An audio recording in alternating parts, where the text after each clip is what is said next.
Oh shit. Alright, last time we left off, we knocked out chapter 7. Go me. Or the rest of chapter 7? Chapter 7. I don't know. Does it matter? Hey, where'd my little sidebar go? The fuck? There it is.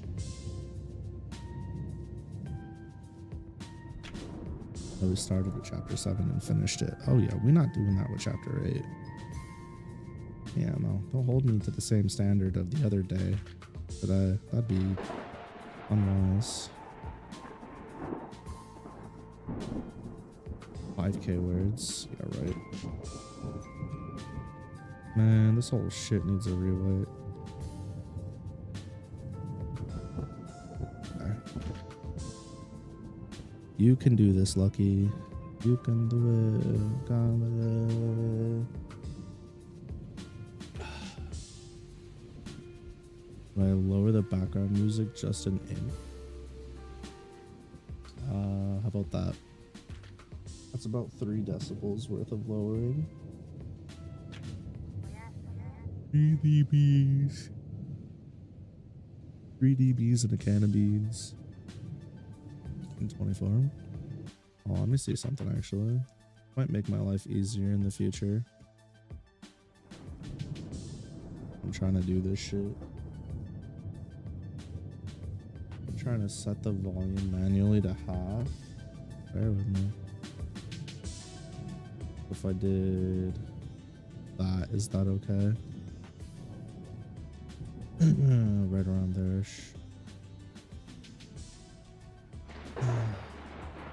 God damn. Let's see, that puts me at roughly negative 10-ish. It's the music at negative 35. It's about 25 decibel difference. Should be okay. A little too loud. Lower it a bit. Put this out. Put it to negative 40. There you go.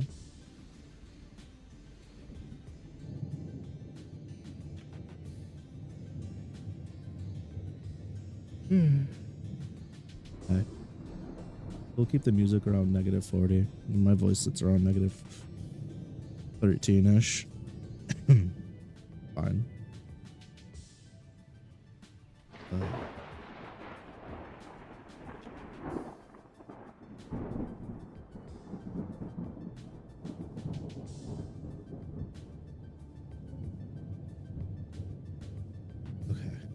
Aurelia's jewel. Rays of light pierced through gaps in the sky's armor, gracing the inhabitants of Aegis with warmth. You pretentious prick. Why'd you write it like this? I know why you did. I understand. But why'd you do that? Important for later. I understand. Rays of light piercing through gaps, eyes armor, gracing the Aegis with warmth. Not its warmth, I mean fun. It was an uncharacteristically cold day in the port city. Denizens were heavier clothed. The denizens bundled themselves. Denizens bundled. So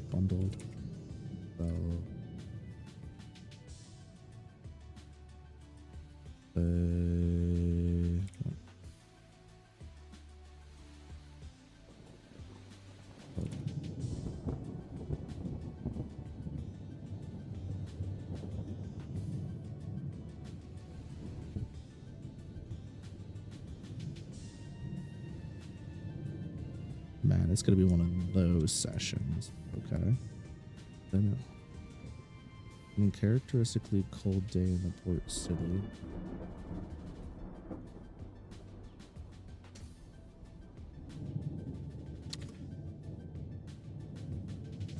Wyverns hid in their huts. The denizens ended. out of this. So fire. Good job, Lucky. You're better at this than you thought. Proud of you. Wyverns hid in their huts. Denison. Wyverns hid in their huts and Denison bundled themselves. Season. Fine.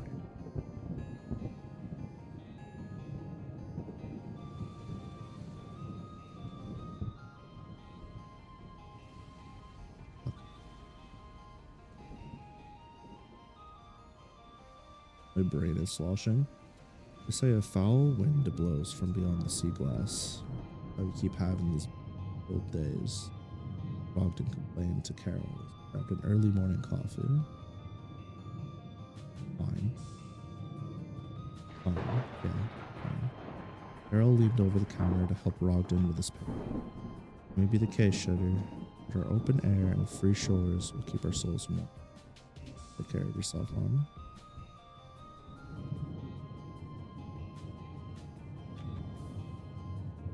What the fuck was the saying though?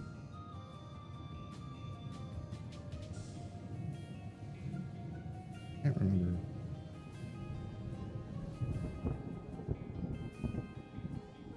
A calamity guide you back to.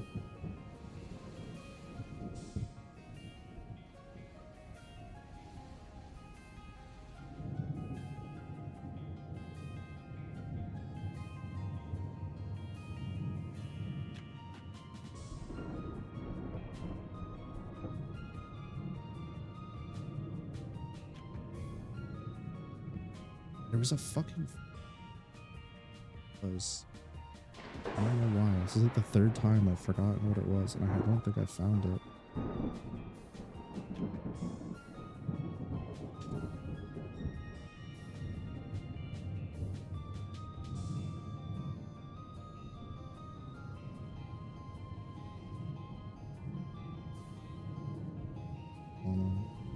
What am I trying to find? I had this like saying that adventurers in the guild or adventurers would say, and it was kind of like a fucking may the force be with you and also with you, may your blade stay sharp and your shield strong, like that kind of thing, right? But it was like I could have sworn it was centered around mana or calamity, and it was like plot relevant to, I don't remember if I took it out.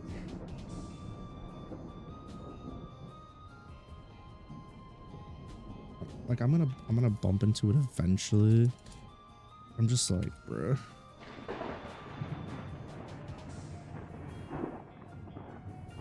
Just write a new one. Like the end of the world, but it's really frustrating because the one I had was really good. I can't remember if I put it in the draft or if I put it in fucking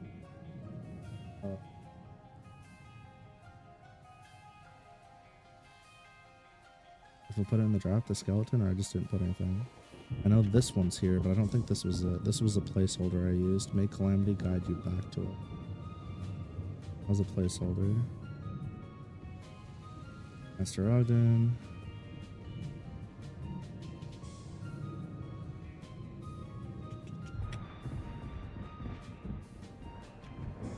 Gates. May your gate stay. Maybe. Elongated, mitigate, focused on her gate, navigate, fucking space lady. Gates from the start, gate, the gate before, investigate, can you still your gate?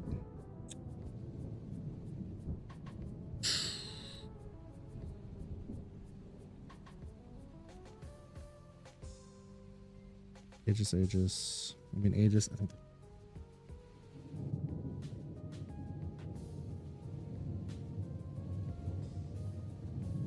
Oh, maybe I used Aeon. That would make more sense.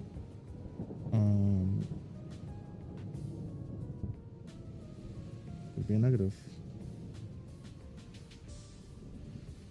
Break this pinky promise, Aeon. Alright. I need to change that.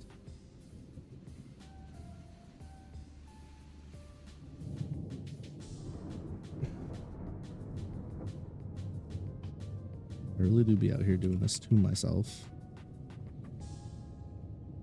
Probably something I thought of and never wrote down and then never went back. Which is like typical.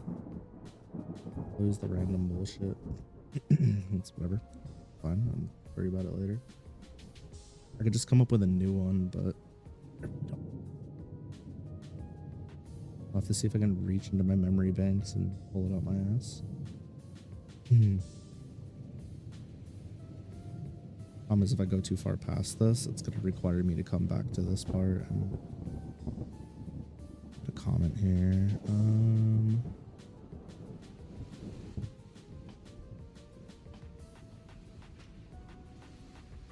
Find your weird guild. Wait, it's two.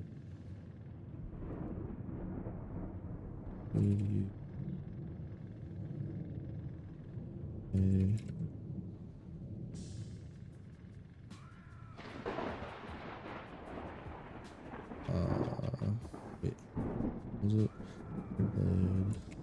True.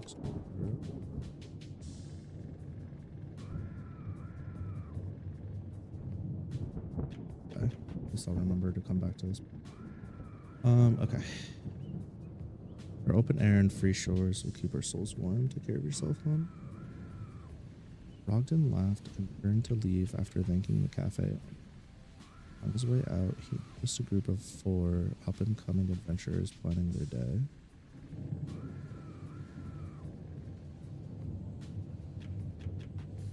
Good to see the youngins working their hardest.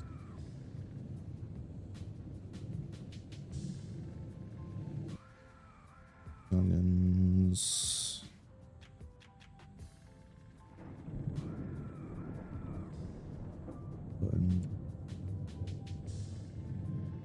Rick. Grinning ear to ear, he took off, heading out towards his own.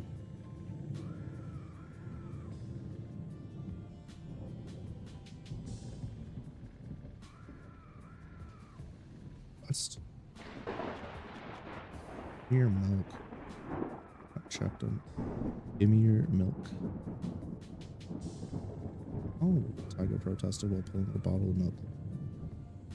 Paris slid their cup across the table and napped hastily down the juice. Seriously, Furball? Complained. Tiger shrugged. If you slow down a bit, you wouldn't choke. Alright, you two, Holly said, silencing the bickering party members. Focus up and go over the details of this quest. Said something about shipments being attacked before we left the hospital, right? Sarah leaned back in their chair. Sat down with her team. Go on. Apparently a handful of transport and shipping vessels been attacked while from the floral region. Crews usually have onboard guards and their adventurers to protect. Not asked. Oh, they put in a request with the guard guild. About it this way. Krma approached the table. Drawstring sack hung over his shoulder. The company's lost a lot of money. Hiring third-party individuals to investigate them bleeding is worth it to them. Especially when they're hiring a full scarrow. I didn't find the phrase I was looking for. You thought it would happen during the Claude Cheesy segment, but guess not. Yeah, that would have made sense considering Hainme. Well, trying to climb. I can know you didn't have to do that. Stomach bleeding is more than worth it to them, especially when hiring the fool's carol. Jamie, Holly's expression turns sour. Coming with us again? Huh? Oh no. Oh, Brown. Uh-oh. Plans with the pretty lady that's waiting outside for me. Just swung by to drop these off. Let me drop the sack next to Taiga. Use them wisely.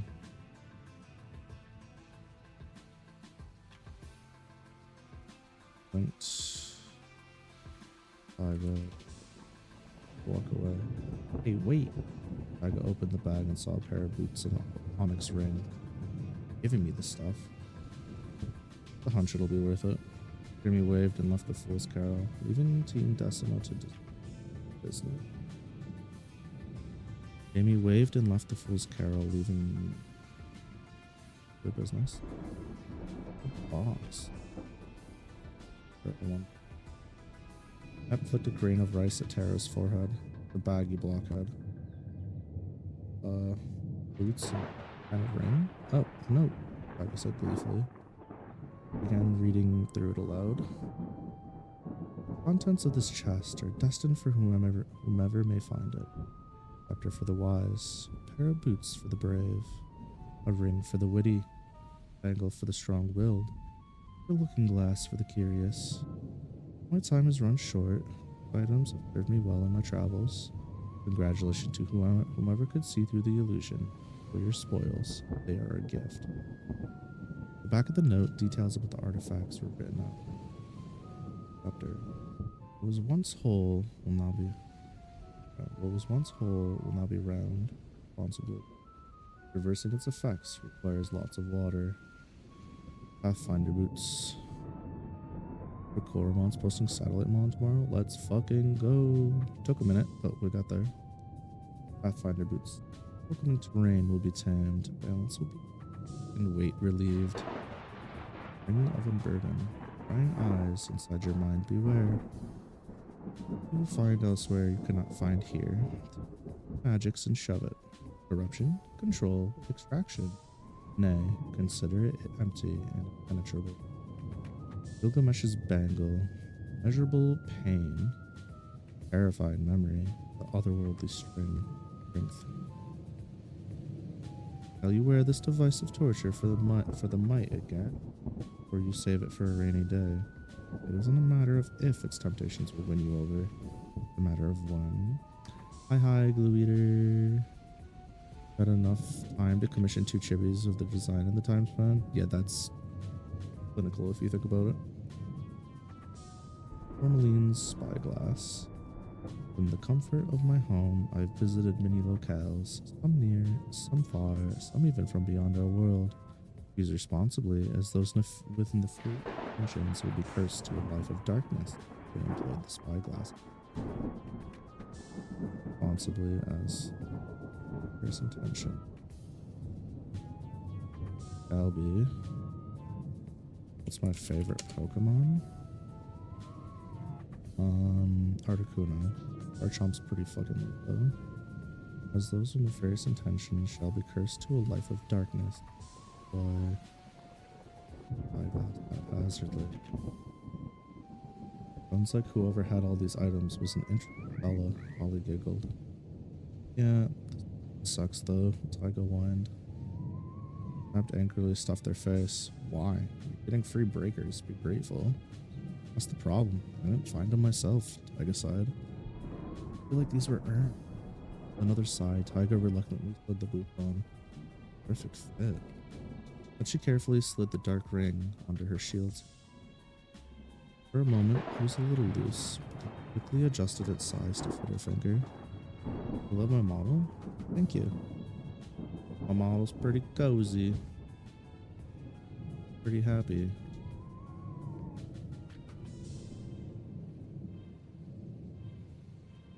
Wanted to make sure this was on the right thing. I got too carried away.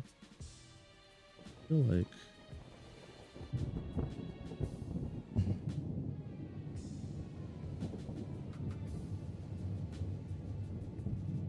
okay, so far so good.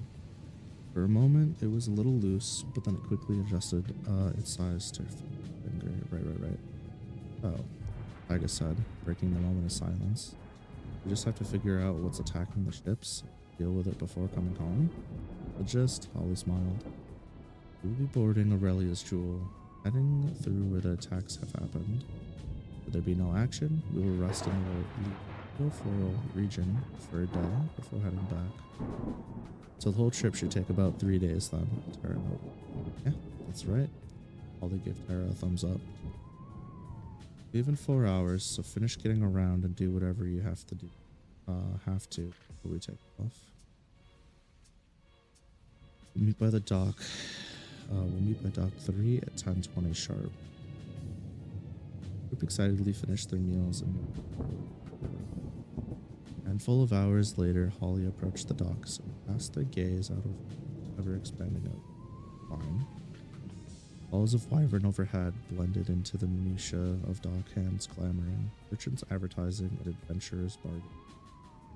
Town really is something. The area of it's so different. The people are always so lively. Holly grinned and adjusted their fat pack before pressing on. It didn't take long before she could spot the faces of her companions. His eyes widened. I didn't expect you all to get here before me. Something this exciting, how could we just sit around? Vegas tailed down. I'm only here early because I couldn't get her to shut up, Nep groaned. Farrah laughed. Yeah, she kept yapping about wanting to see the ship. Fine, Nep said. Questions about the Aurelia's jewel. Like we would somehow know.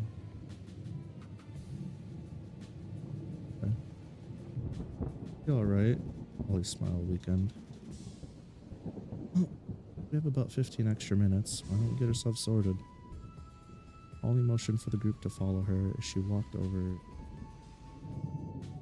She flashed her phone over the worker's terminal and it gave a reassuring beep. On my board, but Skinny Dockhand eyed them carefully. I would consider turning back. Holly shrugged. Not a quest, but I appreciate your concern. I hope the creds are worth the peril, he said darkly. I've heard tales of gargantuan sea creatures, mighty enough to fell a cruiser in a single jaws wide enough to swallow a small battalion of soldiers, though they were nothing more than a snack. Sounds lovely, Holly said dryly. Either way, I've got a hammer for bonking, from the sounds of it. Oh my god, I've got a hammer for bonking, and from the sounds of it, a rather large beast in need of a good bonk. Sounds of it.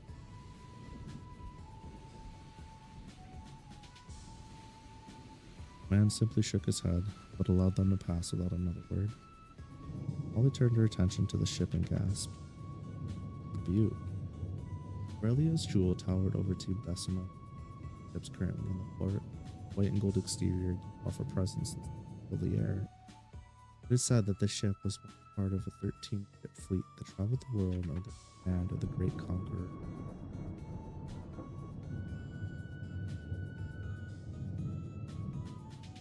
The party boarded the ship and asked their way around to the captain's quarters. I gotta mute, I'm gonna sneeze.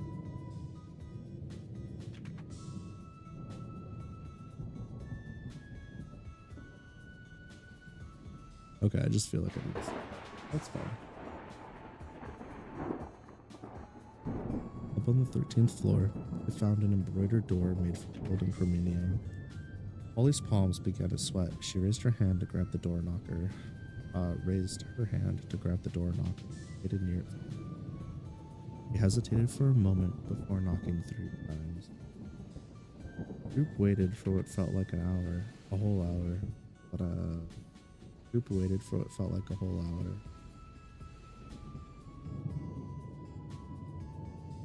After about a minute, a scratchy grumble came. I'm gonna mute, hold on.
Group waited for what felt like a whole hour, but after about a minute,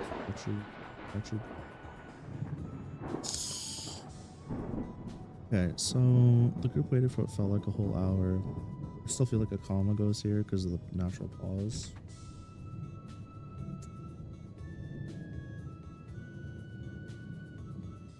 Group waited for what felt like a whole hour. After about a minute, I screamed, probably gonna.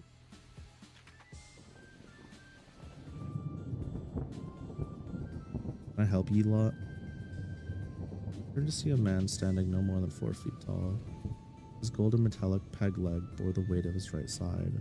Fine. Fancy circular sunglasses rested on the bridge of his thick nose.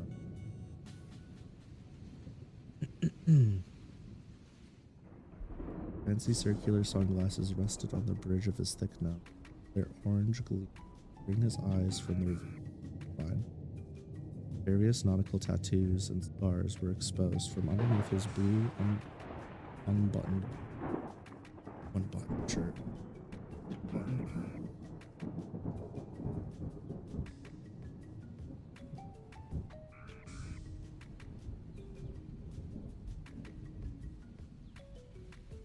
By his unbuttoned shirt.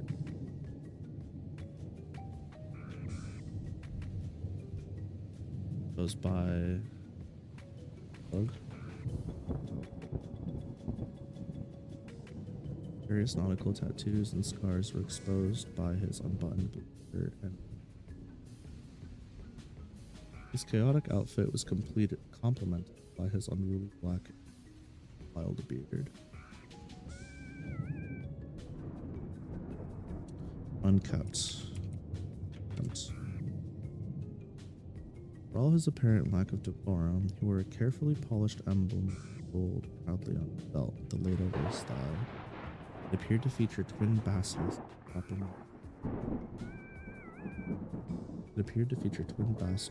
wrapping around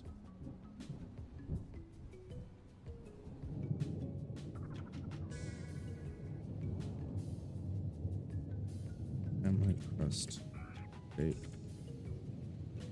Fine. I didn't even get behind us. Its hairs on the back of them.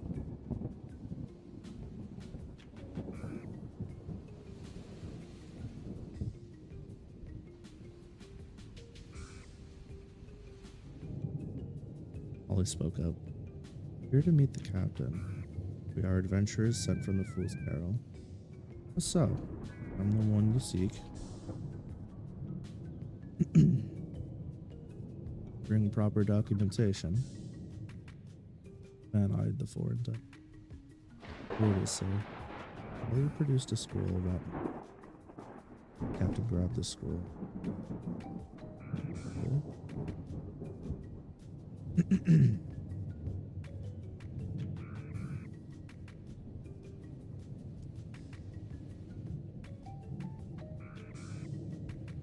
To look over its contents.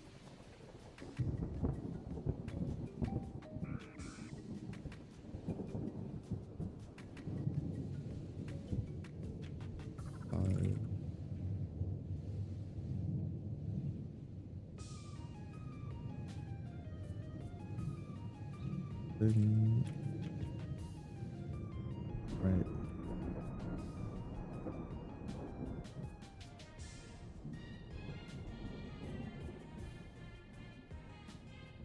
Covered.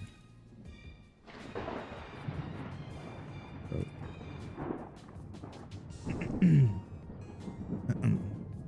My name is Captain Dullahan. I appreciate your fine guild for providing my beautiful ship with capable. I'll appreciate your fine guild for providing ship for capable adventurers. I fear they may be underestimating the dangers. Bowed her head slightly. I understand your concern, but allow me to put your mind at ease.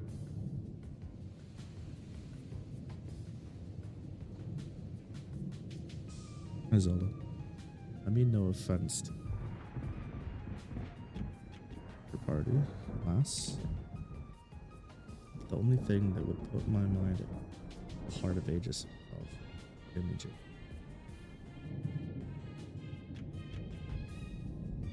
Ollie's jaw tightened for a moment, relaxed her face with.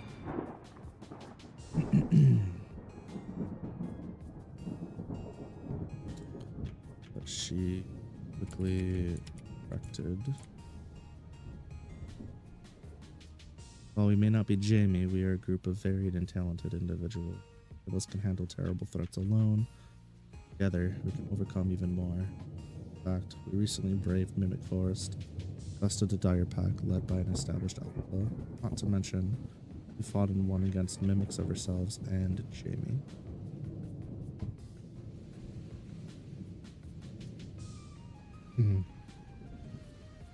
Lohan raised his brow and his eyes twinkled. Oh. Well, it wouldn't hurt to keep you around though. Worst case, you're good for a story and a drink before we all die. I appreciate your vote of confidence, Captain, Holly said dryly. Hi. I would suggest we enter my quarters, discuss the details of our request over drinks. Say ye. I don't think drinking on the job is the best call for us to make. Kara scratched her head. Wait. Kara looked around frantically, searching for Taiga. That's fine.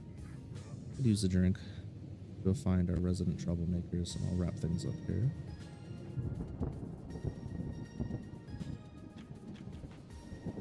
Fine, I could use it. Go find our resident troublemakers and I'll wrap things up here. Only message the decimal group chat with the information for their quarters. I'm not back in a few hours, just assume I'm busy and done without me.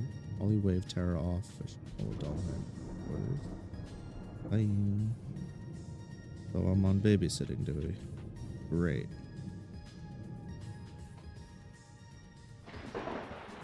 The remote began her search for Captain Tarako.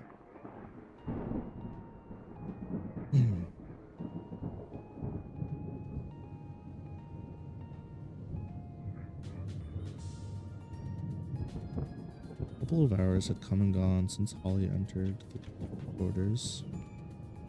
Kara found herself lost on the 25th floor, searching aimlessly for her party member.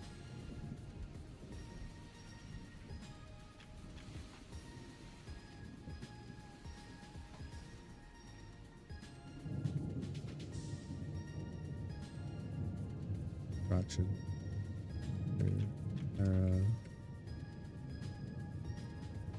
Nose deep ability.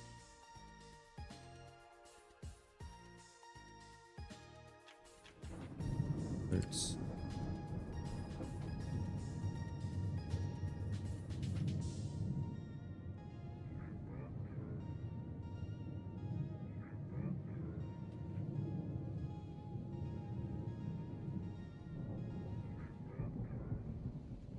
Ways away.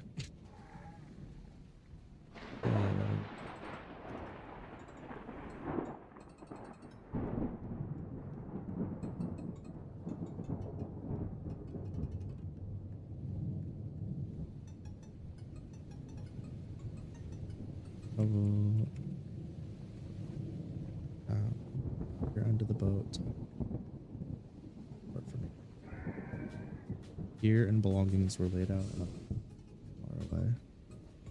They appeared to have found themselves in an open air.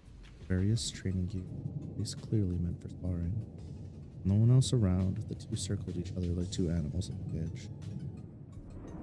All I'm saying is you can't just go grabbing stuff that doesn't belong. Speaking of which, when you said that you didn't steal anything, that's because you got stopped. I knew I put that shit in there. I knew I wasn't tripping.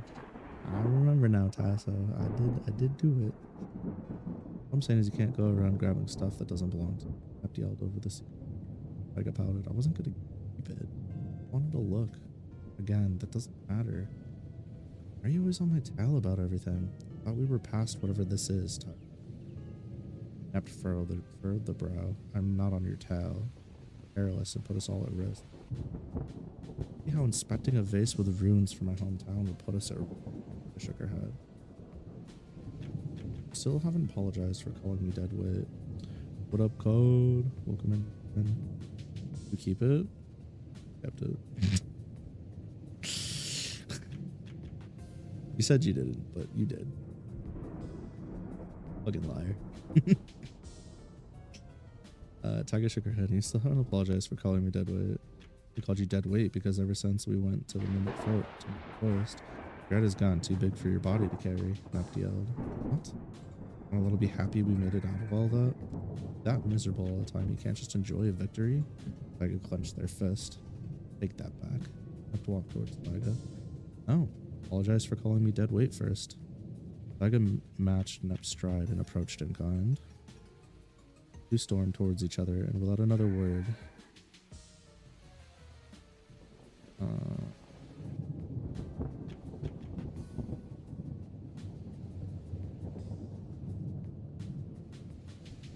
another word. Once in striking distance. Would be better. Once within striking distance. Napt went to headbutt Taiga. Appreciate the alert, Cod. To her surprise, Taiga pulled her entire body back, then flung her forehead straight into Napt. Crack. The skulls collided, and the sound of the impact cut through the gusting. Napt quickly threw an uppercut aimed straight for Taiga's jaw. Taiga was able to aptly dodge it as she tried to sweep her legs. Napt jumped back, creating some distance, but Taiga quickly appeared in front of her. I knew you jump back. You're always moving away from your opponents. Taiga smirked as she threw a shot towards Napt's liver. And you always push through yours. Napt's grin sent a shiver through Taiga's tail. Before she could move, Napt had grabbed Taiga's punching arm and put her into a flying armbar. Taiga felt a small twinge in her elbow. Her body moved on its own, causing... What? Taiga felt a small twinge in her elbow, and her body moved on its own, causing Taiga to spin quickly left toward the back. Don't need the hands. Yes. Her body moved on its own, causing Taiga to spin quickly while throwing herself towards the deck. Napt released her hold and performed a variety of acrobatics to get away while dampening the momentum of Taiga's counter. Taiga quickly got back to her feet and took a deep breath. Gonna dance around all day, or are we gonna fight? Taiga's voice seemed off and less whimsical than usual. Had a hint of malice dripping from the syllable. Not stupid, Taiga. Just because I'm better than you doesn't mean that I'm gonna win if we go blow for blow. Napt shrugged. How about you put those legs of yours to use and get your ass over here? Provoked, Taiga dropped onto all fours and blasted towards Napt. Napt couldn't fully react by the time Taiga reached her, flung downwards in an attempt to strike Taiga. Taiga had already juked right. Doesn't need to be a comma. Why was I so calm and happy for this section? Pouncing on Napt, Taiga was able to get into a full mount position before raining down blows. The left, Napt dodged. The right, Napt barely blocked. Another left grazed Napt's cheek, instantly bruising. Follow-up right landed above Napt's head to Taiga's surprise. Coming to her senses, she realized that Napt had lifted her up with her hips, pushing Taiga into the air. Before Taiga could adjust her position, Napt swiftly dropped their hips and... Fuck me, dude. Krma 5. Before Taiga could adjust her position, Napt dropped their hips and threw a straight directly into Taiga's jaw, using the force of the drop to increase its power. Oh shit, we bubblegumming.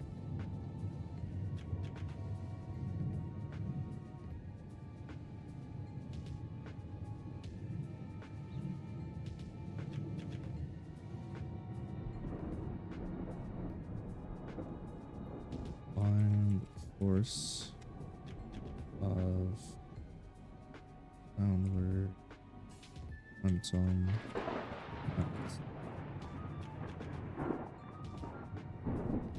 Right.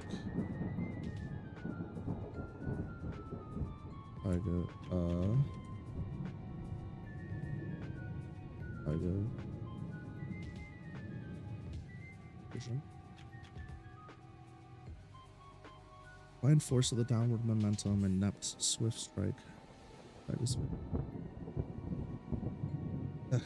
Taiga winced, but before Napt could retract their hand, Taiga countered with a hook over Napt's arm, drilling Napt in the cheek.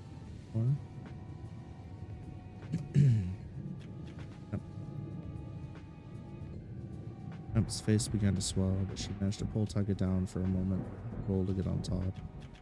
Rather than holding them out, Emp got to their feet and once again created distance. Spat some blood onto the deck before assuming a fighting stance once more.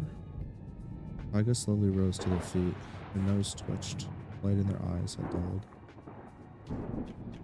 All I wanted was to have fun adventuring with friends, finding artifacts, seeing new places, maybe get...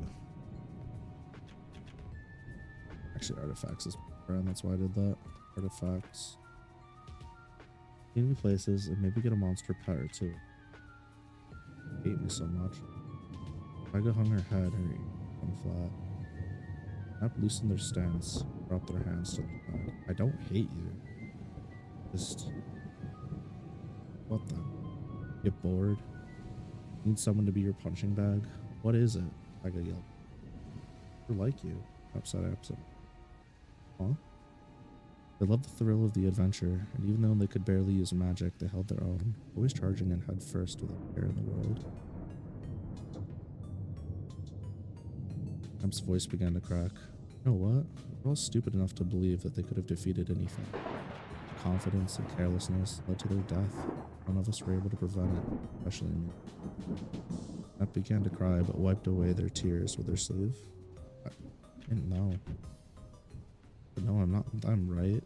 I got asked. Fault me for trying to protect myself. But if you die, I'll get. Huh? Fault me for trying to protect myself. But if you die and we all get super close again.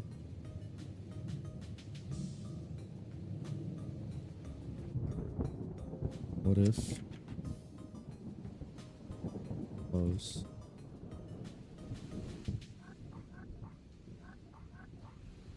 Go. Sure. Can't deal with that pain again. Well, that's a problem. I guess a problem. Huh? Can't promise that I'm not gonna die, but I also want us to be friends and enjoy our adventures together. Taiga stated so. Emp's face was struck with awe. Being for real right now? Yeah, so how about you let me worry about keeping myself alive and you worry about trying to have fun? Taiga smiled at her brilliant plan. Believable. Emp whispered as she hid their smile while hanging her head. Sorry for calling you dead weight, chuckled. As you should be. Taiga offered Emp a drink. He had. Sorry for that. Taiga pointed to Emp. Oh, this? It's fine. To be completely honest, I kind of expected this might happen. How so? Taiga wondered. Well, you see, I didn't use magic, like, at all, Emp stated. Oh yeah, Taiga blushed. Both probably about the same speed, but my physical strength could never compare to yours, at least not without the help of magic. Emp explained as she pressed the cool drink to her. Taiga shrugged. I didn't know you better. I think you were going easy on me.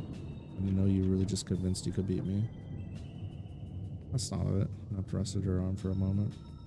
If I'd used magic to enhance my body, it would have been more of a fair fight. I'm well aware of the difference in raw strength between races.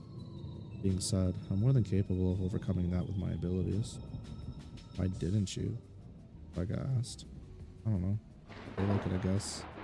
All I know is that letting you rough me up a bit made me feel a little bit better about everything.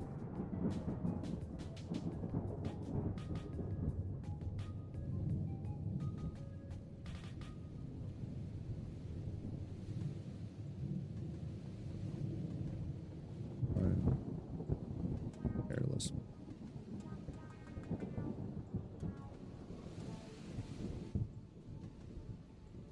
Maybe sure.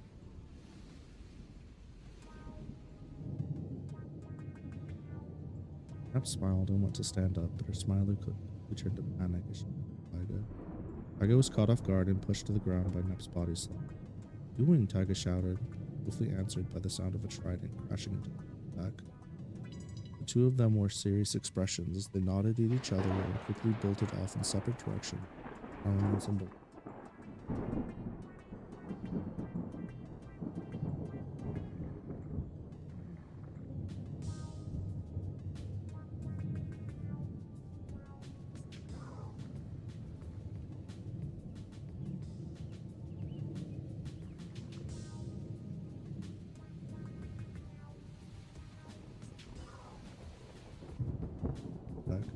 They nodded at each other and quickly bolted off towards their armor. Better. Taiga quickly noticed 4 merfolk standing above Aurelia's jewel, shouted him. A handful more heading toward the doors. Emp signaled to Taiga to take care of the ones trying to breach the. Taiga's pace quickened as she lowered her body to grab the big look of her arm.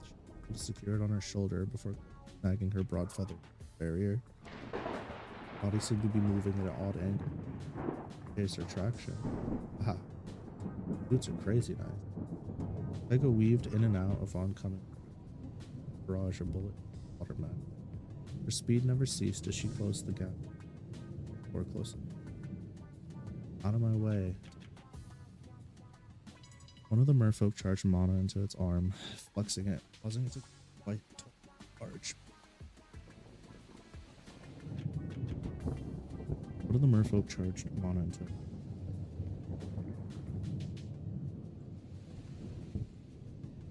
Quick flex.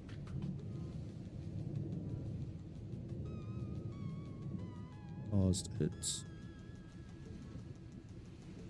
Quick flex caused it to grow twice as long. For swinging giant. Then swung. I got better. The reflection of its worn blade bounced from crossing over to the outside of their striking arm. Taiga quickly ran her blade. Taiga slid her blade through the beast's gut. Blood spilled gratuitously onto the deck as she rolled around, lopping another off before changing her momentum with a thrust through the third merfolk's chest. That is a sentence. Okay. Blood spilled gratuitously onto the deck as she whirled around, lopping another head off.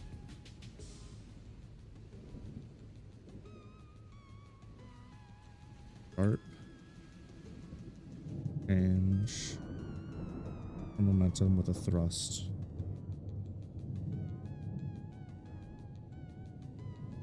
Then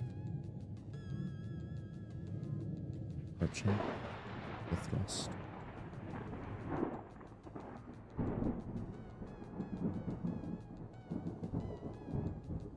And turn. Thrust.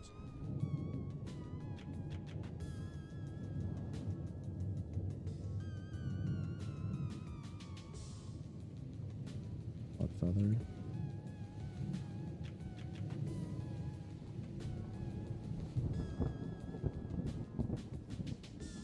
Good. Feather. With swift heel kick, she pounced off the now dead Murph, thrusting forward towards the earth. It managed to barely raise its trident, causing broad feathers.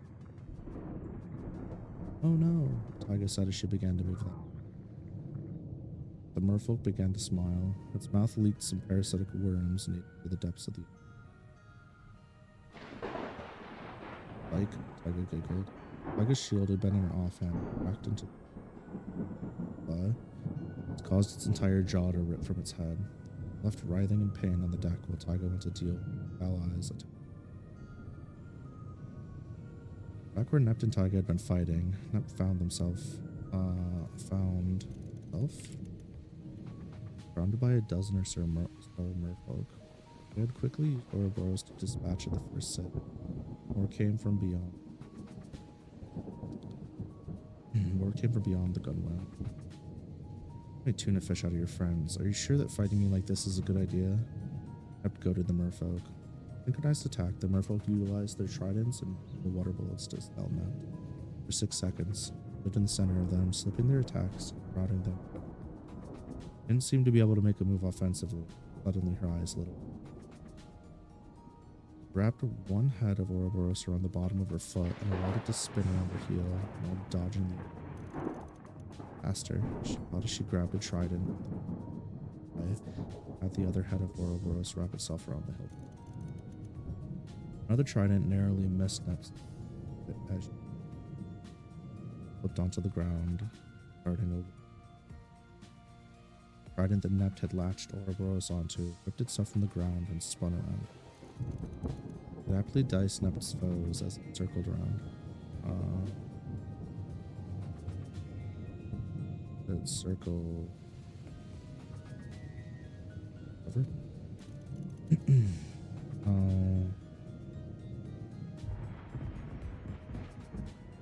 From the ground. Trident that Nept had latched Ouroboros onto, ripped itself from the ground into the air. Sure. Okay.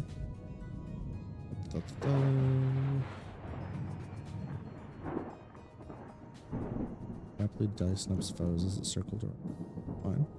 One merfolk tried to run away, but the trident caught it from behind, severing its Achilles tendon. It threw itself to the deck, screeching in misery. Nep slowly approached it. Its screams ricocheted through the salty air. Soft wind. Nep towered above it. Why are you lot attacking the ship? Nep questioned the sea. Merfolk quivered, rhythmically created noises with teeth. Nep sighed. Yeah, I don't know what you're saying. I do. Tiger came up from behind Nep. With a few percussion clicks of her own, Tiger addressed the merfolk. The two exchanged dialogue for a few moments before Taiga calmly ran their blade through its neck with a deadpan expression. Huh? Why'd you do that? Needed information from it. Taiga put away their sword. Yeah, I don't think it was going to be of much use. Oh sure, Neft asked. It kept repeating itself. With the third apostles. That's supposed to be. Taiga turned their attention to the double doors she had protected earlier. Ollie, Tara, and Dullahan emerged from it.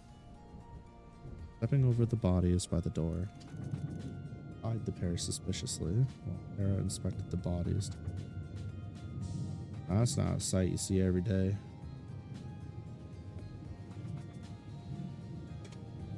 Dullahan muttered. If you make this mess all by yourself.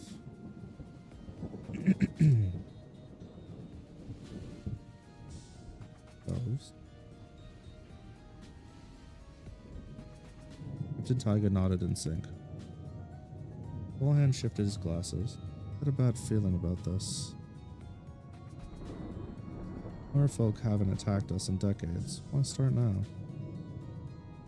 Seemed to speak common either, which is strange, I pointed out. Do you know anything about the 13 apostles? Taiga inquired. Ollie shook her head. Either. Good job cleaning up, you two, Tara said. Nay, I've heard naught of these 13 apostles. Regardless, BV4. Clean up. To clean up and... Huh? BV4 to clean up. Dullahan surveyed the deck one more time before heading back inside. Now these gone. Ollie sighed. Everything's sorted between yourselves now? Tiger's ears perked up. How did she... Yeah, we took care of it, Neb grinned. Tiger, to answer your question, a leader's job isn't all about strength. Must be in tune with the thoughts and feelings of my party. If tensions continue to build, it resulted in a fatality. My fears were unfounded. Ollie's warm smile embraced the pair like a loving hug. If I'm being honest, Tara cut in. I assumed all the noise was the Nussies coming out to play. Be perfectly content with them never approaching a ship again. Party took time to inspect the merfolk's belongings before stacking them in a pile.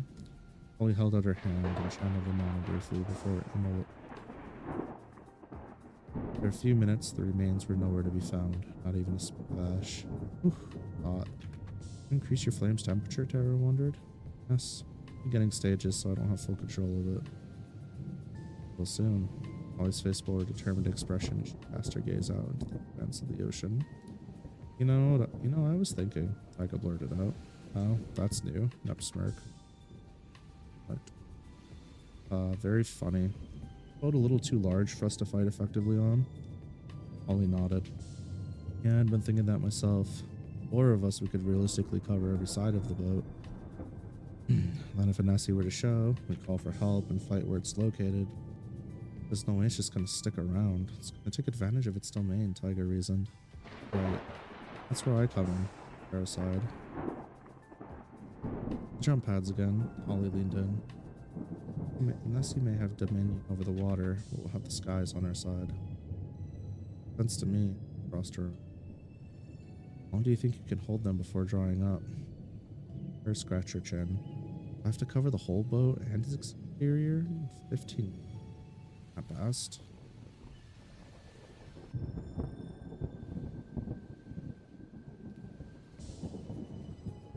You guys could stay grouped together in a quadrant. I could probably keep it up for a few hours. Real hard, so just leave it to me. Good to hear. Gaze seemed distant. However, this time we're going to take a more conservative approach to start. How so? Tiger raised a brow. Assuming it's a 1-on-4 fight, this is what we'll do. Holly began explaining her plan to the group. Everyone listened intently. Her words were laced with calm. Up to Taiga and Tara remained silent. Holly began to excitedly draw out her intentions in a notebook. After Holly's orders were finished, Tara was the first to speak. Incredible. Very thorough. Yeah, I have no issues with this, Taiga smiled. Emp stood up. Well, all that's left is to wait. Might as well enjoy the ship and rest up while we can. Each party member set an alarm on their phone based on how Holly had directed them. Holly was the first to patrol the deck, while everyone else tried to spend their free time how they saw fit. Taiga and Nept meandered to a fancy-looking restaurant on the 3rd floor, led by a hostess. Tara went straight to their room and began meditating in the dark. Each member, Decima, found themselves comfortably awaiting their battle. Titans of glass above the. We have ultimate muscle for GameCube in the bottom left. Yeah. Down for that.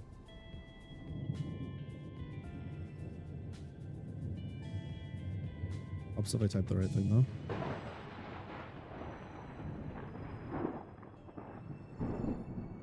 You know? Maybe one day I'll get to play that. I can. That I never got to play.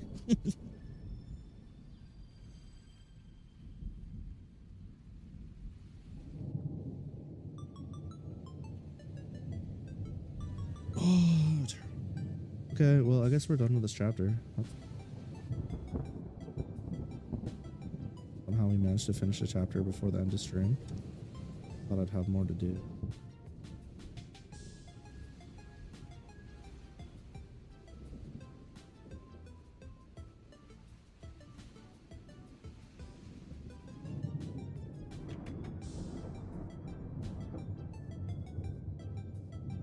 Wasn't really a lot to change.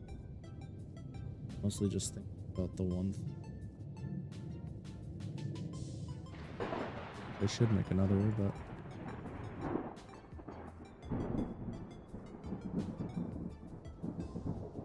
you wound up with a.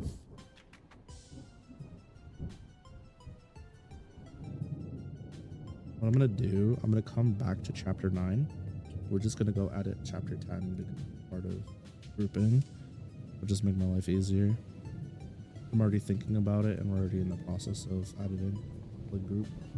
Let's just do this. Chapter 10, Naughty Nesties.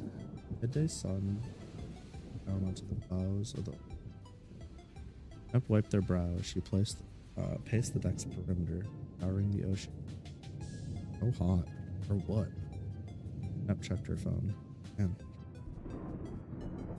Quickly snapped her head upwards when a monstrous shadow moved into her peripheral. The waves were uncharacteristically large. Lose track of the shadow.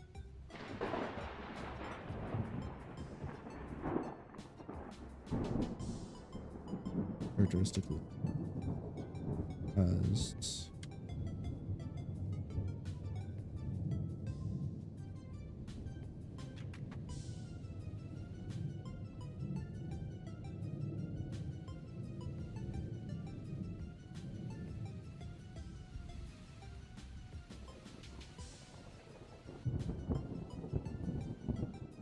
leaves.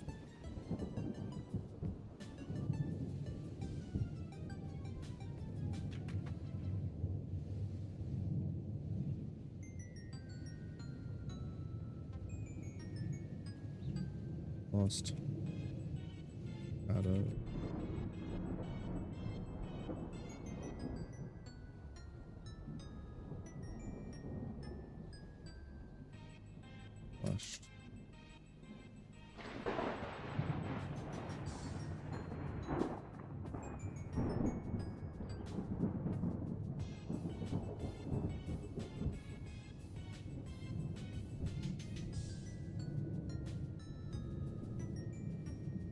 Where on Sunday go? Let's just say it was alright. Alright. It's better now. How about y'all's? Today was particularly trying. No, I didn't really do much. But I'm okay. Ooh, split fiction is now done. A certain drop in Warframe. May your rolls be favorable. May your rolls be really favorable.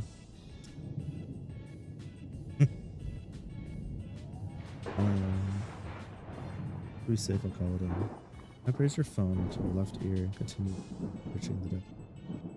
Ollie picked up on the second ring. Good, she asked. Probably nothing, but I saw Trump's voice was cut off by the sudden meeting. Oh, that's cute. I like what I tried doing there. Knapp's voice was cut off by the sudden meeting of their chest in the guardrail. Sudden meeting of brows, her big old fucking titties in the guardrail. Boom. Her phone flew overboard and into the water below. The entire ship had been upwards, causing Knapp's sudden. Wait. Ow. Knapp quickly adapted, finding their footing once. Out of that. Gross. Knapp's trusty chain materialized from the pocket portal to higher onto. What's it? Cute. Onto the ship. Just as she popped over the top, she managed to catch it. That's my mic. Popped over the top, she managed to catch a glimpse of the massive. I don't understand. That's just its neck? Kemp's eyes widened in the efficient. The creature's head was the size of a two-story building, and blood-stained teeth were large enough to pierce any. Scales of the beast seemed to glisten in the sun. Each scale was easily the size of a taller Viara. The glass ocean's color seemed to complement. What the hell are we supposed to do against that? This is way bigger than any reported Nessie's supposed to be. Kemp's mind raced, but her body moved on itself. Plan, just focus on the plan. Sending Ouroboros out, and Kemp quickly swung around the ship until Ollie, Tiger, and Tara quickly caught up to me.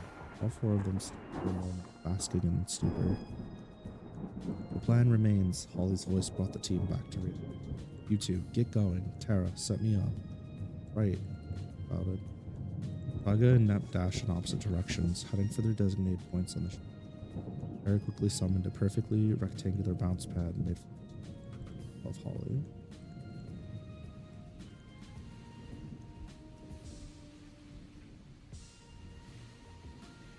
Holly leapt up onto the pad, kicking it with both feet. Caused her to launch toward her. Holly called out, grabbing her battering ram. Holly swung her body forward to begin somersaulting. Pulled the lever on her breaker, causing the exhaust to roar with it.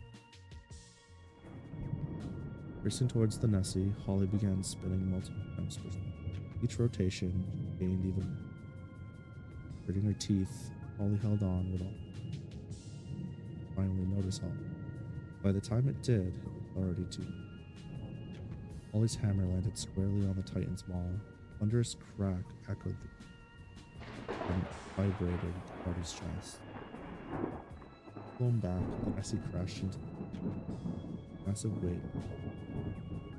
Large air bubbles formed, presumably due to. Tara set up a web of bounce pads to bounce Holly around down to the level. By the time that Nolly, gee, fuck, dude. By the time that Holly had met back to the ship deck, countless barrels wrapped in connecting scattered across the street. You okay? Tara asked Holly. I'm fine. I feel much better if that keeps. But though, Holly's chest heaved. I underestimated how much it was grown. I mean by that. Kara offered Holly a water bottle. Thanks. Holly chugged it down before continuing. I expected to need 2 to 3 pads to reach Nessie, but your upgrades of mine, I wound up overdoing it. Holly's hands were shaking uncontrollably, doubled in size. Kara's face went pale. Oh no, hold on, let me call the others. No time. Can't close my fingers with my hand shattered like this, and the beast could come back at any moment. Quickly, wrap my hands around my hammer. Holly instructed, but I do it.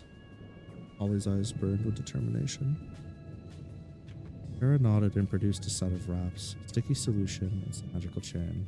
Listen, if I can keep your hands tied to it, you'll be able to pull the trigger. I'm gonna freeze them in place as well to provide extra support so you don't wind up losing fire, okay? Holly nodded and winced as began wrapping firmly. Layers of the adhesive on it. Chains were used to bind Holly's wrist to the shaft. Yeah, we binding wrists to shafts now.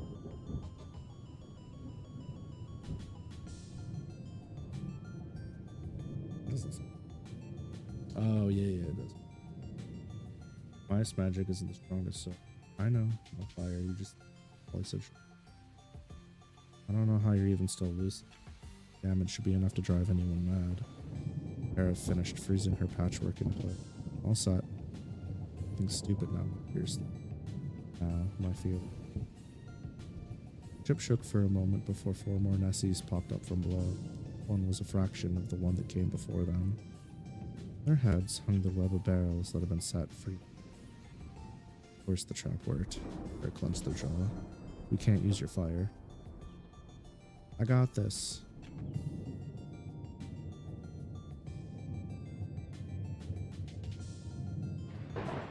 What's called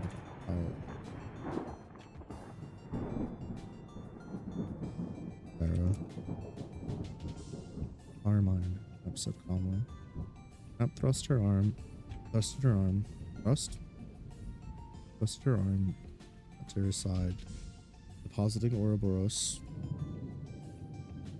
newly pulling out a different bone. He produced a silver chromium rifle with various sigils etched onto the body. Its slender barrel pointed towards one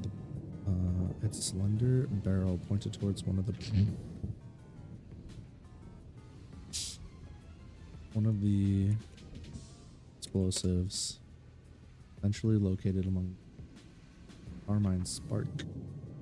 Trump's voice echoed as she pulled the trigger. A bolt of purple lightning screamed from the muzzle of her rifle. It pierced through the targeted barrel with ease, causing it to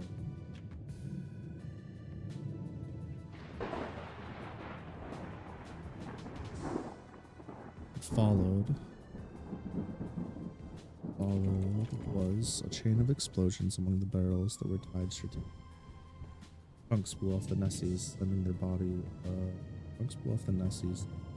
The hobbits pouring into the. 2 of the Nessies fell into. Fell.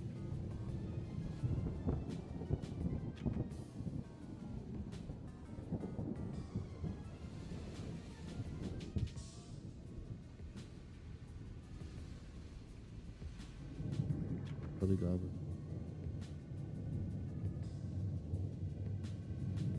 Okay. Chunks blew off the Nessies, sending the bloody goblets. 2 of the Nessies fell into the ocean. One of the 2 remaining beasts lifted its tail into the dropped it towards the deck of the vessel. Holly responded first, quickly swinging her hammer in its direction. Successfully parrying the Nessie strike did, however, drop Holly to her knee as her scream pierced. Tears dripped from her face and her whole body trembled. Kara positioned herself between Holly and the Nessie, but before she could do anything, Mega flew from below.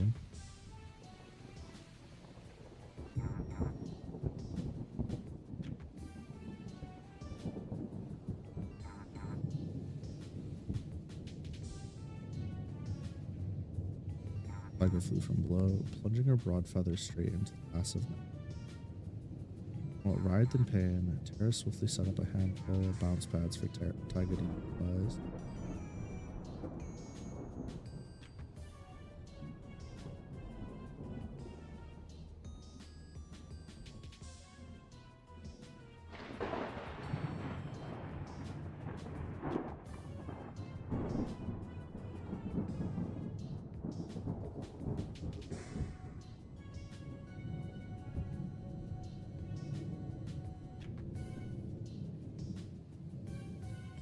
Began bouncing to a higher vantage point, Carmine in hand. Tara noted Nep's movements, but remembering Holly's words, she stayed focused. I totally just zoned out, my bad. I don't know what happened there. I was like, I know what happened, but I was like picturing the fight scene for a second and trying to make sense of it. Might be trying to make sure I didn't fuck anything up. That was really weird. I just went into straight up just went into photo video mode with no warning. It usually doesn't happen. Usually I'm like lucid and can go into that. This time I just kind of sunk straight into it. Rip. My bad. I'm assuming it was only a couple of seconds though. I don't think I dipped for more than that. Like us to focus on fighting your waves if it can. It might turn into a battle of attrition. If it does, we need to do our best to. So, Tara will focus on supporting one of us at a time. Whoever isn't over the water in the next phase will have to. Also want to prepare a few traps to even out of explosive barrels that can be triggered by fire. Search for Nep to pepper it with carmine, and finally if things get really dire. Nep's carmine cracked as it shot another bolt towards the one-eyed Nessie. Man should dodge narrowly by lowering its head. Way down, Tiger bounced from below off of the jump pad. For the beast's gullet, Tiger's broad feather once. Softer underside of the Nessie's upper neck shredded even. Then again. Yes, like I said.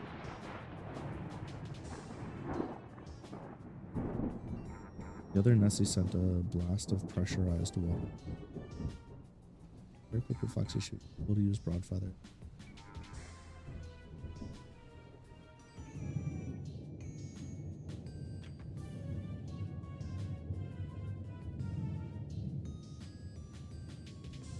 Able to use.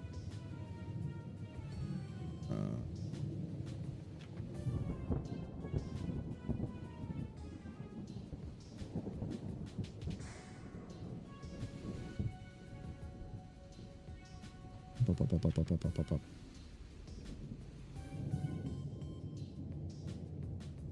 Sure. Path.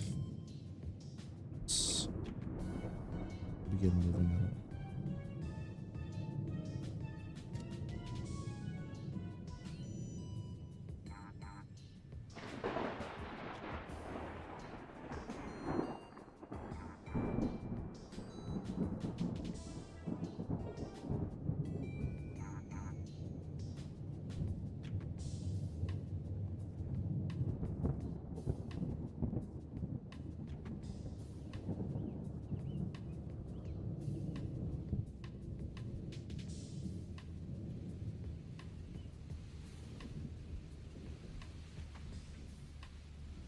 Fortunately, she noticed too late. She wasn't caught in the attack. The weapon was moved from sheer force of the water.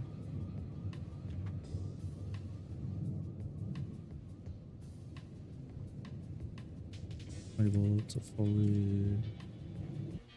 Unable to. Broad. Other.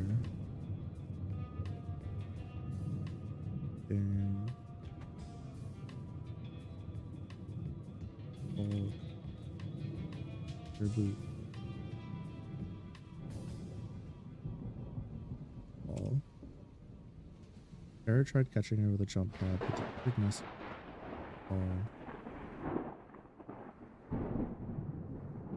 He was intercepting her fall with its jaw wide open. Tiger's eyes widened. Blah, blah, blah, blah, blah. Come on, take it.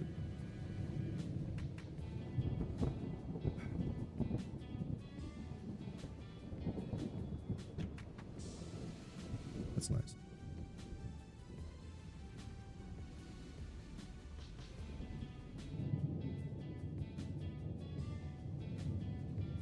Okay.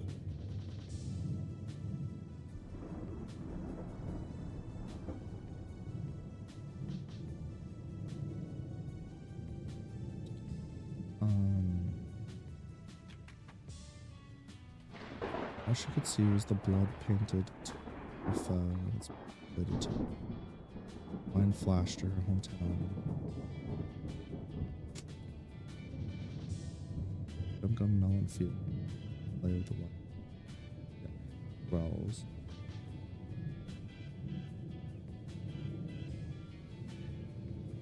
Gun melon fields where she could play.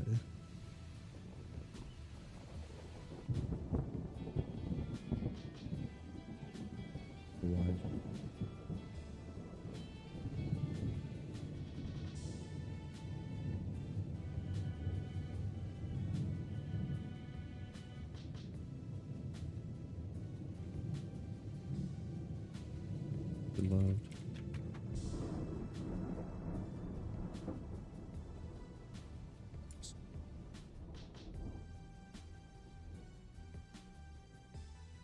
A lot more stuff. Cool.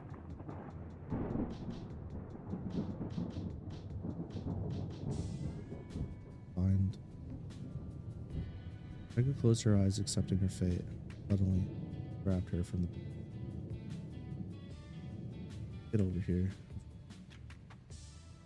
Ripped her into the bag. Time she opened her eyes, sky revealed nothing but darkness. It appeared to be a nebula. Treasures were scattered around. Good ankle deep. Her feet didn't get substance. Child of the father's name. Who are you? Where are you? Taiga shouted. My apologies. Instructed to wait, but off now. The voice responded. Taiga's hair stood up as the sky exposed so to be an unimaginable. Taiga's palms sweat and she fell. The size of a moon. And it bite. My apologies for scaring you, Taiga, child of Lynn. Call me Zenny. Prosperity. Zenny blinked slowly. World of altered space. Taiga was raised to her feet by someone. Turned around slowly to find a beat dressed to the nines and some butler attire. Her face was a warping mess that resembled a top herald's head rested atop hat.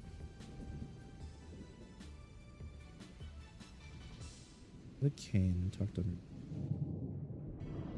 Then he spoke once more. Call us by our names or the name of her duty. Difference to myself or my husband. Taiga looked frantically. Herald released Taiga. And be me. Her martial status. The child must be wondering what this place is. Sonny chimed in. What are you doing here? Herald's empty face gave off an impression of a. Yes, to both of those things. Taiga's body began. Leons, we'd like to make you a deal. Be one of the few individuals in all of existence to have a pact with me. Voice sent a shiver down Taiga's spine. Grant you countless treasures, anything you could ever want, and things you could never dream of, Sunny bird. Herald waved his arm as present environment. I was the door and access your Thank you. Taiga's very audible. Apologize, child, Sunny said. I didn't hear you. Taiga took a deep breath and spoke clearly. Thank you. Oh, interesting. I haven't even heard what we want in return. I'm all set, Taiga declared. But if we sweeten the deal, responded. No means no, just drop it.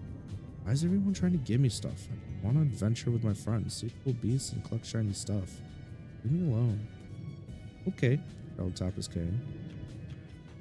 Taiga fell through this suspicious liquid and popped back out of the bag in front of the jaws that Wander's soon-to-be killer. Oh. Whoops. Kidding. Old pulled her back into his domain. Well, that would have been a very silly way to meet your end. I'm afraid we simply cannot let you die.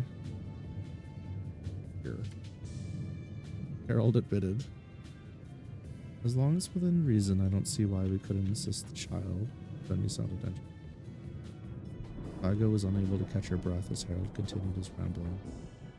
You are a descendant of an old friend who also refused her deal. Give you credit where it's due, your bloodline is quite the interesting. Even if you will not accept her power, how about one singular gift from an auntie?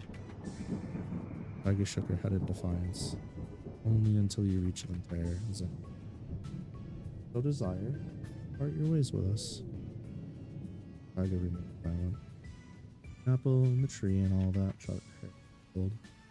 I aren't giving you a choice, little raider. Use this gift well. Find the stroke of luck you're looking for. Harold placed the tip of his cane on Taiga's big small bag, warped back to her. Once again, she was faced with certain doom. The Nessie began closing its mouth on her. Without knowing why her mouth uttered words she'd never heard before,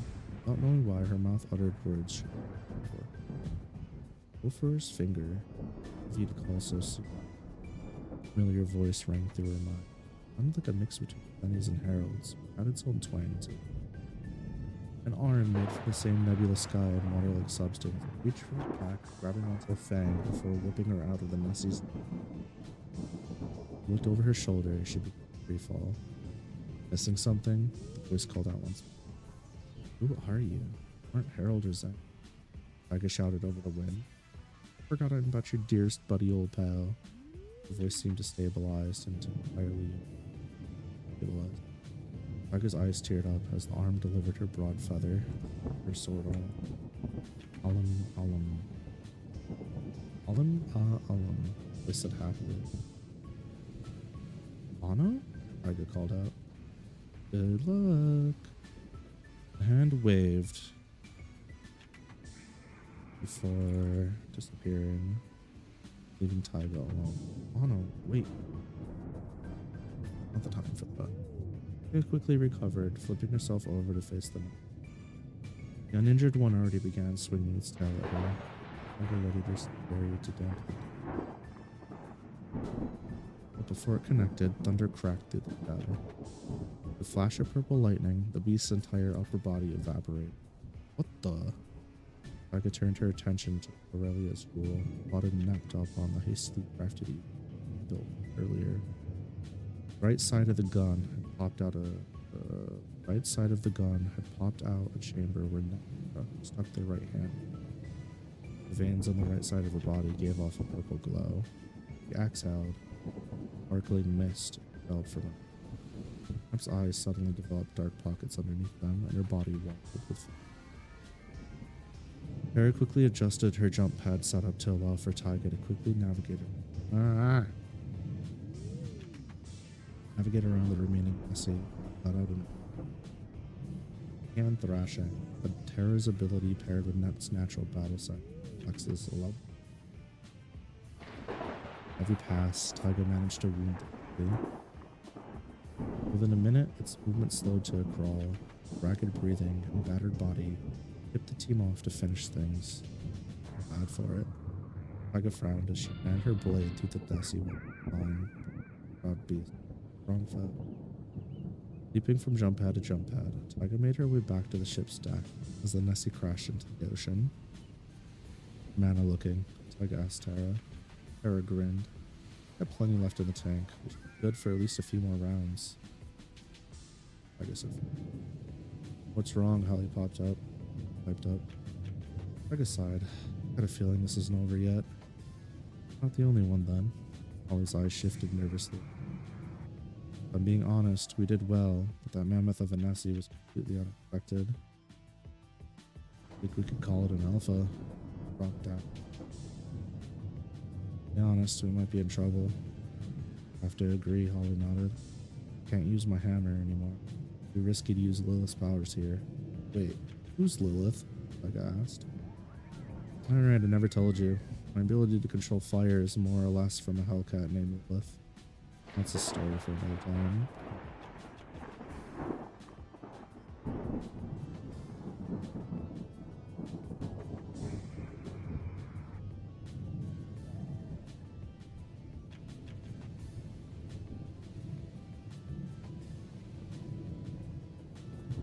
How are you holding up? Holly asked. Put everything into that nullifier shot. Probably still use Ouroboros, but flying around the sky, that's for... Up's voice cracked as though she hadn't drank water and Holly turned to Taiga. You? You still maintain that speed? Almost died out there. They sounded like a parent scolding a child. Yeah, I'm ready. Taiga's eyes showed her passion, but her chest heaved, took shallow breaths. Right. Holly took a deep breath before addressing the team decimal. But basically, this is the part where I hand out a reality check. Only one of us even near peak conditions, Tara. The body needs at least 2 hours to fully regenerate. Can't even use the full potential of fire magic. Apt is down for the count for the rest of this, or at least until we make landfall. Taiga, while still mentally sound, isn't even aware that her body's nearing its limit. If it attacked again, we're gonna have to use that. The group fell silent, but the expressions on their faces said everything Holly needed to. Great. I stopped then. I'll keep lookout for the remainder of the trip. You're asleep right here. A roar from a Nessie shook the entire ship, causing the team to snap back to their senses before they got comfortable. You've got to be kidding me. I groaned as she fought her way back to her feet. The shadow of the Titan Nessie darkened the Aurelia's jewel, mouth presenting its gargantuan, proudly devoured countless. The vast majority of the bladed bones were cracked, broken in various places. Turned to eye Holly, hissing through its nostril. Wishes to challenge you, Taiga said absent-mindedly. Oh, is that so? Holly cracked over eye group. Holly stood proudly, facing down the beast, stared into each other's eyes for several minutes. Satisfied, the Nessie resubmerged into the ocean. However, in place, several merfolk emerged. Emerged? Shadow not real. However, in its place, several merfolk emerged a distance away from them. They quickly built what appeared to be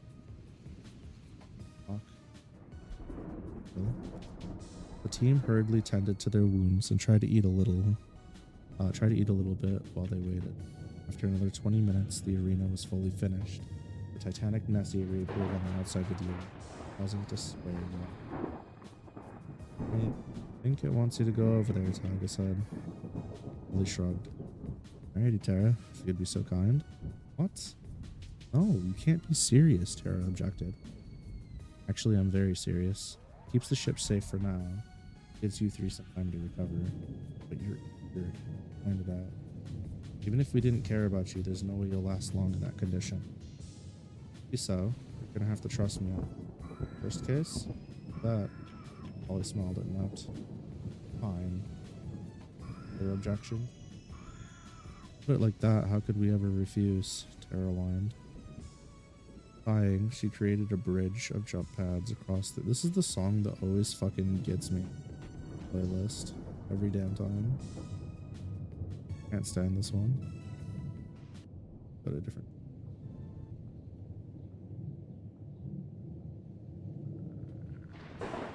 Every time. Let's see. Holly raced across them to reach the structure. She looked up at the Nessie as she landed. Her eyes were sizing up the beast. Her hands were free of the wraps in her hand. To her surprise, the Nessie morphed into a smaller being. Onto the platform was a naked woman with furry knife-like ears and a perfect tail. Both had beautiful orange fur with white tip.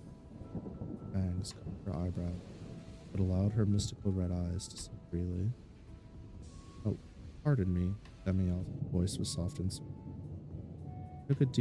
Took a breath and hair grew from her bare skin, covering her entire body.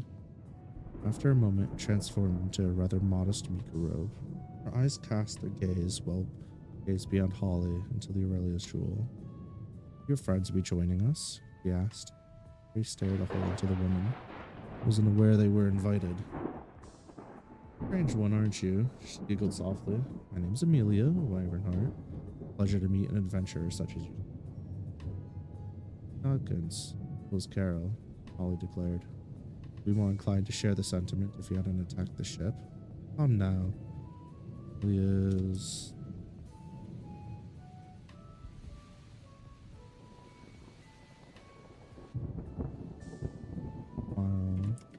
a set of fangs. Of which?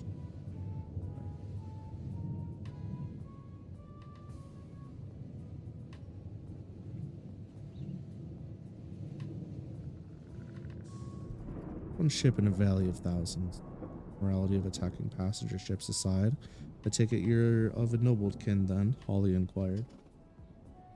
Oh my, straight to the point, are we? Amelia took a step towards Holly, causing her to up. I'm nothing of the sort. Consider me an enigma that simply desires to understand the Nessie's plight.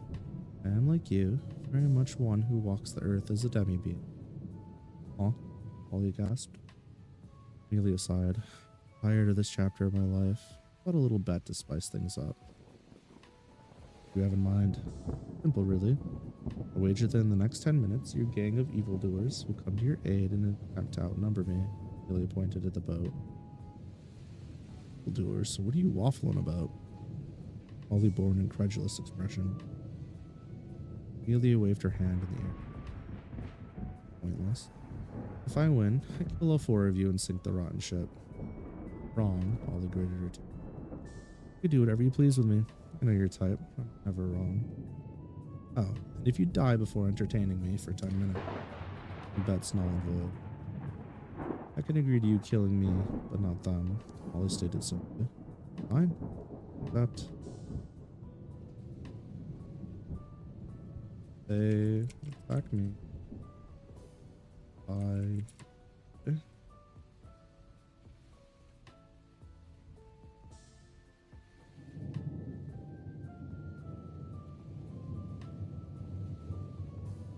Holly and Amelia bit into their thumbs and poured mana into their...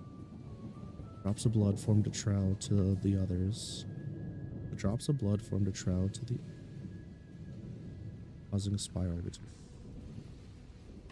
After the mass of blood popped, Peter rushed Holly. His fingernails were like daggers which wiped and stabbed Holly's vitals.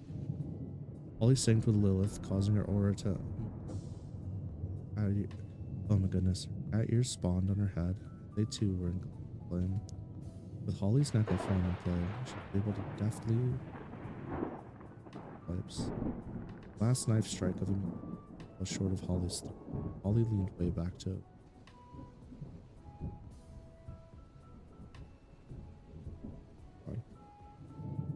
Okay, but you were stronger, Amelia frowned. Her entire striking arm exploded into a Karn Viper's head, bending forward and grabbed Holly by the neck. Wild speak. Holly automatically pumped a short burst of mana into her aura, causing a small burst of flame. Amelia let go, bouncing back a few, turning her hand back to normal. I understand it now. Fire's different. It is abnormal for a flame to wound me so. Amelia shook her burnt hand. Wild speaker, if you weren't an ennobled Nessie, why didn't you say so? Holly wiped the sweat from her brow. Assumed I was an ennobled. And now you assume I'm a wild speaker. Is that wise? Amelia grinned with glee as she rushed down Holly's. In between ferocious exchanges of different animalistic and based attacks, claimed that... What? Between ferocious exchanges of different animalistic based attacks and that back and forth. Okay, alright. The hell are you? Holly slipped a poison tip in that. Amelia swept at Holly's legs out of cracking like tentacles. Matter the origin of one's birth? Simple demi-out. Nothing more, nothing. No one in their right mind would accept that as an act. Holly focused 2 rotating fire in her hand. A curtain of smoke and ember covered the arena, leaving Holly closed her eyes and focused on her gait, casting out her aura 1 meter around her in every direction. There. Holly felt Amelia breach her meter perimeter, quickly turned to deliver a nasty spinning kick in a section. Amelia quickly dropped her elbow to guard the blow. To her surprise, she was only able to mitigate some of the damage. Forearm snapped cleanly in two, got towards the edge of the makeshift arena. Oh, you know how to employ the mana domain technique. Not half bad. Amelia pulled herself to her feet towards Holly once more. Damage with that one. How come she isn't reacting? Holly's eyes began to blur and her lungs burned. I don't know what that is, she did. Her voice was raspy. Managed to pull it off without even knowing about the technique. How wonderful. Oh, and congratulations. It's been 5 whole minutes. Holly felt her head get lighter as it drew closer. Why is she moving so slow? Holly fell to her knees and puked up everything prior. Heaving, forced her way back to her feet, but Amelia was already standing in front of her. Be proud. Decided your life is not worth going short. Rest up. Nailed a lot of that nasty stuff. Gave Holly a warm smile. Amelia threw a mean uppercut that landed squarely into Holly's softened gut. As it pushed its way under the bottom of a rib cage, Holly's vision turned white before going black. Shit. After flying a few meters through the air, Holly landed on her back unconscious. In the moment, Terra's scythe was hooked around Amelia. Nep's Ouroboros was wrapped around her entire body. Tyga's broad feather was pointed at her chest. See? I'm never wrong, Amelia smiled, but that smile quickly faded to a frown. Now we have a problem. Damn right we do, Nep yelled. Black, she'll be fine, but more importantly, I can't kill you three. No, I don't want to kill her. And Calamity to do about this. Amelia wondered for a moment. Huh, I know. Before any of them could react, Amelia turned her face into a sniper drake and held as hard as she could. Forced the wind from her elongated snout caused her to rocket into the sky, freeing her from the chains and avoiding the blades on her body. I'll see all of you soon, she called out. I won't attack any more ships until I do. Kara popped a field of jump pads and Taiga had already ascended with her broad feather. By the time Nep used the jump pads to reach Taiga in the sky, they had completely lost sight of Amelia. Back on the ground, they hurriedly collected Holly and ran to the ship's infirmary bay. Finally, with a moment of peace in the waiting room, the first one was, I'm sorry. What the fuck happened? Dance, Taiga complained.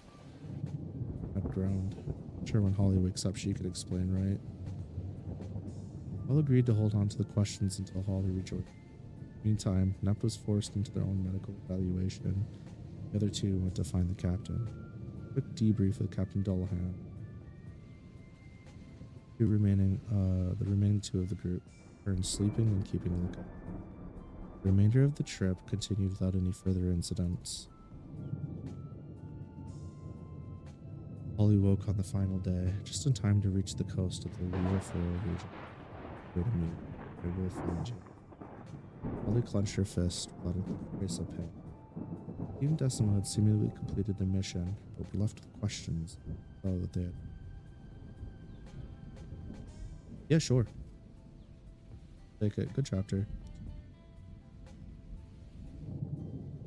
I'm not gonna lie. Actually, at some point, I just started reading. I wasn't even looking for edit stuff anymore, so the editor's gonna love this chapter, I'm sure. Combat chapters are really, really hard. It's like high trauma chapters are really hard for me to stay focused on and not like get distracted, especially when I'm really tired. Difficult.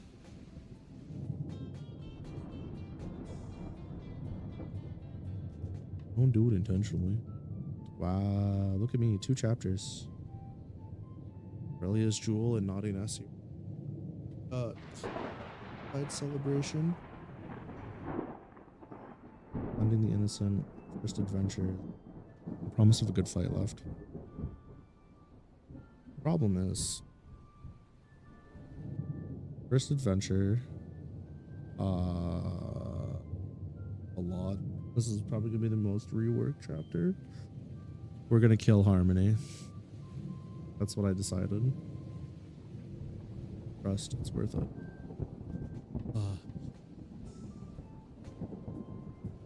God, I think I do for today.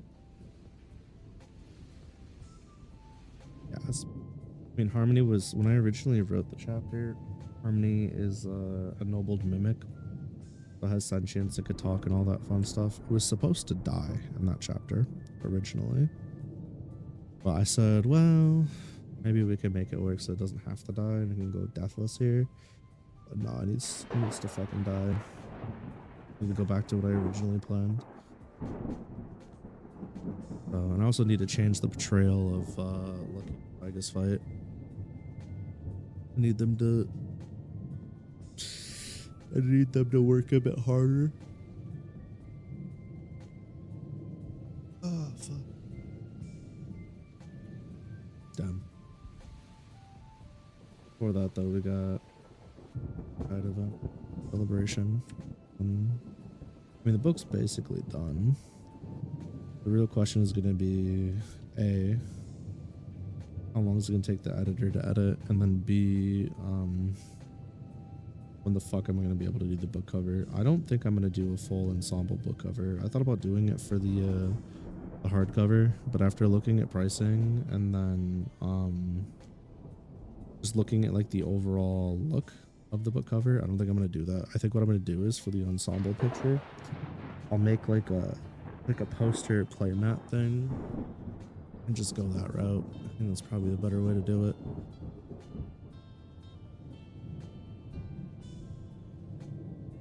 Holy shit. Ugh. Yeah, I think I'm... It was good though. We got stuff done. It was relaxing for me. Boy. Boy, I'd be lying if I said I'm not. I think what I'll do is, it depends on the length of the chapter. What I think I'll do is I'll probably gonna start doing some writing after stream, regardless if I do late night lucky or not. Of editing and stuff. I'll have school. I think another thing I'm gonna do too is I'm gonna start I'm just gonna go back to doing late night lucky every day. It's nice to be able to play a game for 4 hours and make big progress, but if I'm being honest, I'd rather do late night lucky at the end of every stream, or give it like total streams more often than play game, at least for right now. Yeah, I think so. This stream format just does too much for me to only do like twice a week.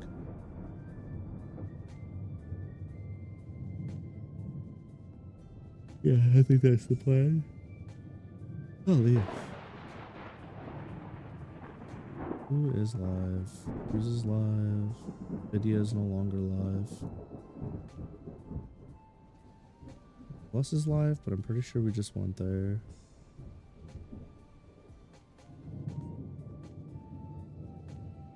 One day we'll read that. New model date. Tell me they did it derp. That'll be funny.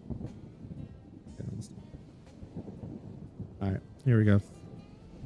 I hope y'all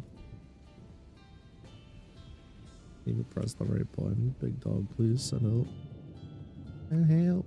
On my shirt. I had a good time tonight.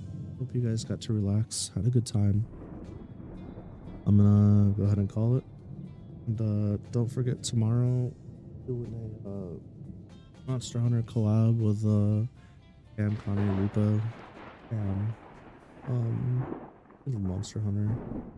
I have a set of mods now where it makes my twin tails and my braided twin tails longer, so it's pretty hype. Haven't really had a chance to use it just yet. I just got it set up. You know, it's crazy. I'm sitting here yawning like a crackhead. And the second I get off stream, I like start to do wrap up, I'm gonna wake the fuck up. I'm gonna go to bed. I'm gonna stare at the ceiling for like 3. Anyhow, have a great rest of your night, and I look forward to seeing you guys in the next one. Yeah.